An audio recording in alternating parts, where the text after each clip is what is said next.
नमस्ते।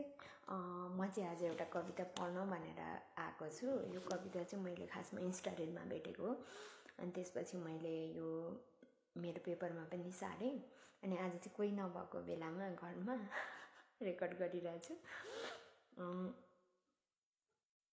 यो कविता चाहिँ अलङ्कारिस्टले लेख्नु भएको हो अनि यसको शीर्षक छ औरतें कुछ ढूंढ रही हैं। अनि यो चाहिँ मलाई मन पर्नुको कारण चाहिँ के हो भन्दाखेरि यसमा चाहिँ कोही पनि मान्छेको कसैको पनि कसैप्रति केही पनि अपेक्षाहरू देखाइएको छैन। मात्रै हामी महिलाहरूले अधिकांश हामी महिलाहरूले चाहिँ गरिरहेको वा गर्नु परिरहेको कुरालाई प्रस्तुत गरिएको छ। यो कविताबाट चाहिँ हामीले महिला पुरुष दुवैले धेरै कुराहरू सिकेर एकअर्काको सहअस्तित्व र सहयात्रालाई चाहिँ अझै सुन्दर र प्रेमिलो बनाउन सक्छौँ जस्तो लाग्यो। म पढ्छु है त। औरतें हजारों सालों से कुछ ढूंढ रही हैं। औरतें हजारों सालों से कुछ ढूंढ रही हैं। उनकी ये यात्रा कब खत्म होगी कोई नहीं जानता। इस खोज में उन्होंने बहुत कुछ ढूंढ लिया है।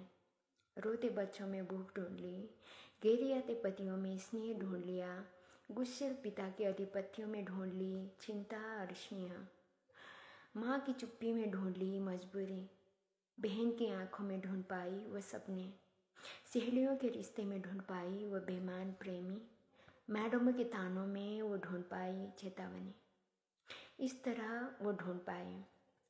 वो जंगलों में साग ढूंढ लेती है, रोटी के लिए आग ढूंढ लेती है, चूल्हे के लिए ईंट ढूंढ लेती है, मेट्रो में सीट ढूंढ लेती है।